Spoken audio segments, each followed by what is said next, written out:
के दुख भागे छे सारा। छठी मैया के चढ़े नारियल पान जाने दुनिया जहान। अंधा के नैना माई दै छे, कोढ़िया के काया बनावे छे। अंधा के नैना माई दै छे, कोढ़िया के काया बनावे छे। सूरज भगवान की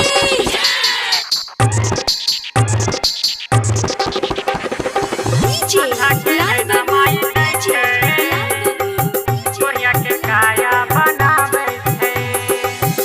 अंधा के नैना माई दै छे, कोनो चीज के ओकरा कमी नहीं होई छे। जे पूजे छठी माई के, जे पूजे छठी माई के, कोनो चीज के ओकरा कमी नहीं होई छे।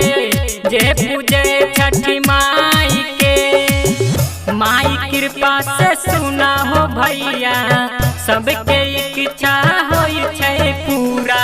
गायक सूरज के गाना बजाबू, गाना बजा के यहो कमर हिलाबू। अंधा के नैना माई दै छे, कोढ़िया के काया बनावे छे। अंधा के नैना माई दै छे, कोढ़िया के काया बनावे छे।